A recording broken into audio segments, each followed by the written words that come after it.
जी अस्सलाम वालेकुम रहमतुल्लाहि व बरकातुहू। सबसे पहले माजरत के बर वक्त मतलब गुज़श्ता रोज़ गुज़रे कल को आपसे मुखातब ना हो सका, वीलॉग ना कर सका। उसकी वजह यह है कि मैं ट्रैवल कर रहा हूँ और सफ़र में था और आज मैं पहुँचा कुआलालंपुर मलेशिया। जब मैं यहाँ पहुँचा और थोड़ी सी थकावट उतरी तो मैंने पहला काम यह किया कि आप लोगों से मुखातब हूँ। जहाँ भी गया हूँ पाकिस्तान से बाहर, जो ओवरसीज़ पाकिस्तानी हैं, जो मुल्क से बाहर रहते हैं, उनके 3 सवाल हर जगह मुझसे पूछे गए कि पाकिस्तान का क्या बनेगा। सबको बताया कि अल्लाह का फजल रहेगा, अल्लाह करम करेगा, पाकिस्तान का मुस्तकबिल शानदार है। मुश्किल वक्त है, मुश्किल घड़ी है और बदतरीन आइनी बुरहान है, बदतरीन सियासी बुरहान है, बदतरीन अदालती बुरहान है और बदतरीन मुआशी बुरहान है।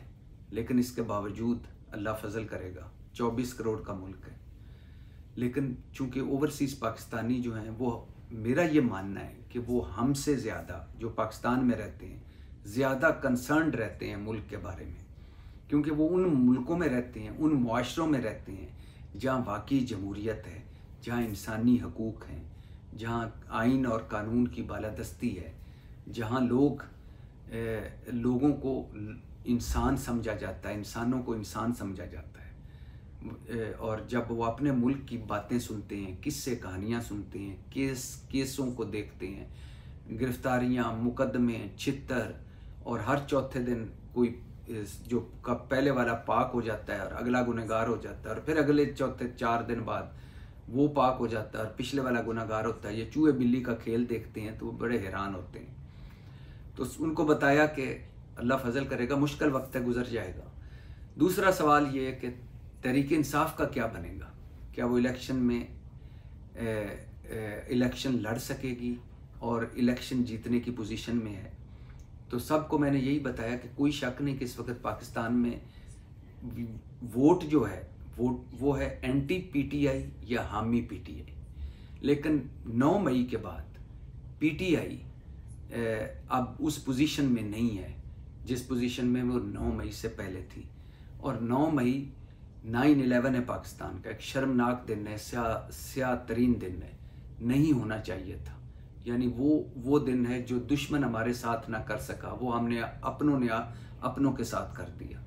और मैं बड़ा हैरान हुआ और खुशगवार हैरानी हुई कि अक्सरियत जो बाहर के लोग हैं, 95% लोग तहरीक इंसाफ के हामी हैं। और उन 95% में से जितने भी अभी मुझे मिले हैं 2-3 मुल्कों में, उनमें से अक्सरियत ऐसी थी जो 9 मई के हवाले से दुखी थी और जो कह रही थी कि ये 9 मई नहीं होना चाहिए था। गो कि उनके बहुत सारे सवालात थे जो वो करते रहे कि 9 मई वाले दिन पुलिस कहाँ थी, हुकूमत कहाँ थी, इंतज़ामिया कहाँ थी, और इन बड़े बड़े जो तनसीबात हैं इनकी सिक्योरिटी कहाँ थी, ये क्यों हुआ, ऐसे क्यों हुआ कि लोग भागते भागते जाके किसी भी बिल्डिंग में घुस गए। ऐसे बहुत सारे सवालात हैं, लेकिन सारे इस बात पर मुत्तफिक थे कि ये फ़ौज हमारी है और ये गाजियों की फ़ौज है, शहीदों की फ़ौज है और 9 मई को ये सब कुछ नहीं होना चाहिए था। तीसरा सवाल उनका होता है और जो वो पूछते हैं कि इमरान खान का क्या बनेगा। तो सबको मैंने यही बताया कि उनके पे 150 मुकदमे, और उनमें से मैंने उनको बताया कि सारी दुनिया जानती है अक्सरियत मुकदमे ऐसे हैं जो मन घड़त हैं, झूठे हैं और बनाए गए हैं, लेकिन कुछ मुकदमे उन पे बड़े संजीदा नौइयत के मुकदमे हैं और वो पुलिस रात उन्हें अबूर करना होंगे। और 9 मई का जो 15 महीने का उनका बयानिया था, वो बयानिया जो है वो अब उसकी फसल कटी 9 मई को, अब उन्हें 9 मई का भुगतना पड़ेगा। और 9 मई एक बहुत बड़ा पुलसरात है जिससे तहरीक इंसाफ और इमरान खान का गुजरना इस वक्त नामुमकिन लग रहा है। तो सारे ओवरसीज़ पाकिस्तानी जो थे कंसर्न थे, सारे 9 मई पर दुखी थे। अक्सरियत जो थी वो कह रही थी कि जो यानी इस पे भी दुखी थी कि जो लोग इमरान खान को इसके साथ पिछले 15 महीनों से नारे मार रहे थे, इनकलाब ला रहे थे, वो पहली फुर्सत में इस साइड से गायब हो गए। तो लेकिन बहरहाल पाकिस्तानी हैं हमारे, उनको भी हम ज़र मुबादला भी भिजवाते हैं, उनका भी मुल्क है, तो उनके सारे सवाल, उनके सारे कंसर्न, उनकी सारी तशवीश सुनी और उनसे बात करके मुझे लगा कि सब के सब अपने मुल्क के से मोहब्बत करने वाले हैं और मुल्क के बारे में फ़िक्रमंद हैं। तो इसलिए माजरत के सफ़र में था और टाइम नहीं मिल सका। तो इसी दौरान पीछे तहरीक इंसाफ का मैंने बताया था कि ईद के बाद दूसरा राउंड शुरू होने वाला है 9 मई के हवाले से।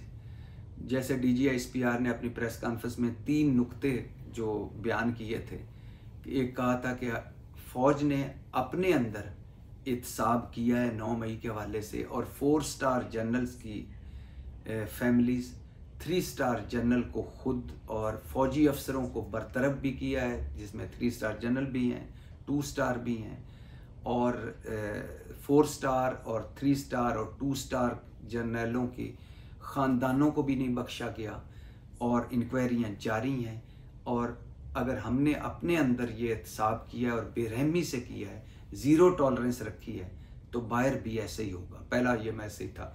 और दूसरा कि इस 9 मई के 2-4 मनसूबा साज हैं और 10-12 प्लानर्स हैं। और तीसरा ये था कि अब जो अगला मरहला होगा उसमें ये इन सारों को जो मुकदमे हैं वो फ़ौजी अदालतों में चलाए जाएंगे और ज़ीरो टॉलरेंस होगी। तो लिहाजा अब दूसरा मरहला शुरू हो गया है।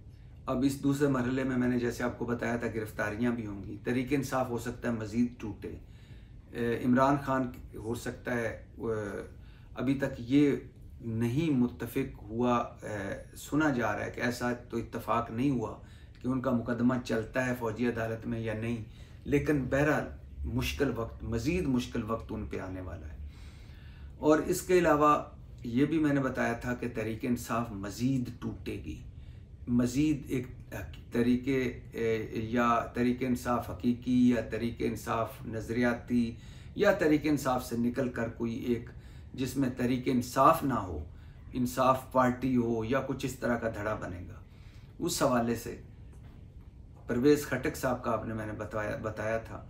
परवेज़ खटक साहब ने प्रेस कॉन्फ्रेंस करके KP की सदारत से इस्तीफ़ा दे दिया था, और फिर उसके बाद जब वो अपना, मैंने बताया था कि वो 90% जो सियासतदान हैं खैबर पख्तूनख्वा के, उनको वो अपने साथ मिला चुके हैं, और वो किसी वक्त भी अभी सिर्फ इस इंतज़ार में हैं कि क्या इमरान खान शाह महमूद कुरैशी को ये उनके कंधे पे हाथ रखते हैं कि अब आप जो मुश्किल वक्त है उसमें आप पार्टी को लीड करें। तो अगर वो ऐसा हो जाता है तो फिर परवेज़ खटक हो सकता है तहरीक इंसाफ ना छोड़े, लेकिन ज़्यादातर चांसेस हैं कि इमरान खान शाह महमूद कुरैशी को पार्टी की क़यादत नहीं देंगे, वो आप पार्टी की क़यादत अपने पास रखेंगे। तो लिहाजा परवेज़ खटक का भी चांस है कि वो इलादा कोई धड़ा बनाए। तो परवेज़ खटक साहब को शोकाज़ नोटिस मिला है, और परवेज़ खटक साहब ने उस शोकाज़ नोटिस के जवाब में कहा है कि मैं कोई सरकारी मुलाजिम थोड़ी हूँ कि मुझे शोकाज़ नोटिस दिए जाएँ। और शोकाज़ नोटिस जो दिया है तहरीक इंसाफ ने, वो भी बड़ा दिलचस्प है कि वो ये दिया है, ये नहीं दिया कि उन्होंने सदारत छोड़ दी, हालांकि वो PTI में मौजूद हैं। शोकाज़ नोटिस इस पे मिला है कि वो तहरीक इंसाफ के सियासतदानों को उकसा रहे हैं और वरगला रहे हैं और इलादा धड़ा बना रहे हैं। ये पीछे एजेंडा था जिस पर नोटिस उनको मिला है। उस और परवेज़ खटक साहब की एक प्रेस टॉक भी आ चुकी है कि 9 मई के ज़िम्मेदार इमरान खान हैं, और ये 9 मई को जो कुछ भी हुआ वो मुनज़्ज़म साजिश और मनसूबा बंदी से हुआ। तो ये असद उमर भी कह चुकी हैं, और उसके बाद ये परवेज़ खटक भी कह रहे हैं, और असद उमर भी कह रहे हैं कि हमने बहुत समझाया इमरान खान साहब को कि ये सियासत ना करें, और परवेज़ खटक साहब भी कह रहे हैं कि मैंने भी बहुत समझाया कि वो ये सियासत ना करें। अब परवेज़ खटक साहब के 2-3 बड़े जेन्युइन किस्म के उनसे ज़्यादतियाँ हुई। एक ये कि वो वज़ीर आला खैबर पख्तूनख्वा थे जब, और वो पहली मरतबा वज़ीर आला बने, उसके बाद ज़्यादा अक्सरियत हासिल की पाकिस्तान तहरीक इंसाफ ने खैबर पख्तूनख्वा में। तो और अगर देखा जाए तो वज़ीर आला तो नहीं बनना चाहिए था, लेकिन आतिफ खान ग्रुप, महमूद खान ग्रुप और मुराद सईद ग्रुप, इस सारे ग्रुपों की वजह से उनको वज़ीर आला ना बनाया गया और महमूद खान को वज़ीर आला बनाया गया, जो कि उस्मान बुज़दार प्लस साबित हुआ खैबर पख्तूनख्वा में। और खैबर पख्तूनख्वा में जो कुछ भी काम किया था तहरीक इंसाफ ने, वो महमूद खान की बरकतों से सारा कुछ ख़त्म हो गया। तो परवेज़ खटक को एक ये गिला था कि उन्हें दोबारा वज़ीर आला क्यों नहीं बनाया, हालांकि वो ज़्यादा सीटें लेकर दोबारा खैबर पख्तूनख्वा से वो ज़्यादा सीटें तहरीक इंसाफ को उन्होंने दिलवाई थी और उनकी कारकर्दगी भी अच्छी थी। और दूसरा उनको गिला है कि जब इमरान खान ने उनको कहा था कि मैं आपको वज़ीर आला तो नहीं बनाऊंगा लेकिन वज़ीर दाखिला बनाऊंगा, और फिर इमरान खान ने उनको वज़ीर दाखिला भी नहीं बनाया बल्कि एक वज़ारत दिफा दे दी। और वो भी एक वज़ारत दिफा में कितना एक वज़ीर दिफा का काम होता है ये आपको पता ही है। तीसरा गिला परवेज़ खटक को ये भी रहा कि इमरान खान हर अहम फैसले में उनसे मशवरा या उन्हें शामिल फ़ैसला नहीं करते थे। इसमें कोई शक नहीं कि परवेज़ खटक साहब इमरान खान के जो कोर कमेटी है उसमें तो शामिल नहीं थे, लेकिन बहरहाल उनकी बड़ी अहम पोजीशन थी और वो जो इस्टेब्लिशमेंट से मुज़ाकरात करने होते थे वो भी वो करते थे। जहांगीर तरीन ग्रुप से जब मुज़ाकरात करने पड़े तो वो भी उन्हीं को एक मरतबा उनकी भी जिम्मेदारी लगाई गई। काफ लीग से जो मुज़ाकरात हुए, कमेटी बनी, उसमें भी उनको डाला गया। और अभी जब हुकूमत से PDM से मुज़ाकरात करने के लिए कमेटी बनाई इमरान खान ने तो उसमें भी वो शामिल थे।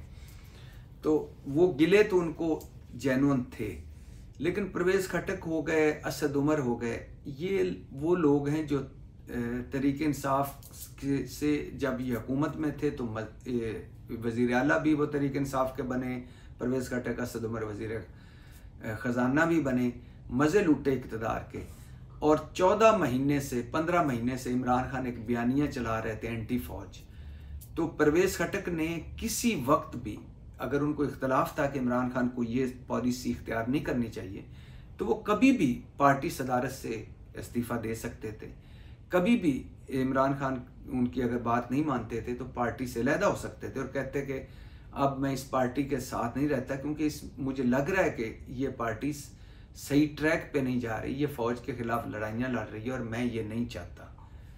ना असद उमर बोले उस वक़्त, ना परवेज़ खटक साहब ने उस वक़्त इस्तीफ़ा दिया।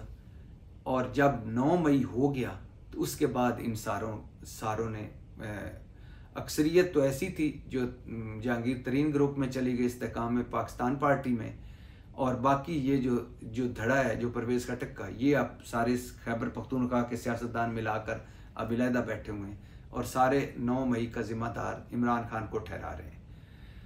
हर इनकी भी जिम्मेदारी बनती है। 9 मई में इन सारों का भी किरदार है, किसी का चुप रहकर, किसी का साथ देकर, किसी का मशवरा देकर, किसी का दिफा करके। ये परवेज़ खटक और तो बहुत कम बोले, असद उमर तो बाकायदा बयानियों के दिफा किया करते थे और कहते थे इमरान खान का बयानिया कमाल का बयानिया है। तो लिहाजा ये जो प्रेस कॉन्फ्रेंस करके गायब हो गए हैं, या जो जहांगीर तरीन ग्रुप में चले गए हैं, या परवेज़ खटक, असद उमर, फिरदौस आशिक और फयाज चौहान जो अगेंस्ट बोल रहे हैं, ये सारे मौजूद थे उस वक़्त तहरीक इंसाफ में। 9 मई 8 मई तक मौजूद थे, 9 मई वाले दिन भी मौजूद थे। तो अगर ये मौजूद थे तो इनकी मौजूदगी मतलब इनका भी तो कसूर होगा कुछ।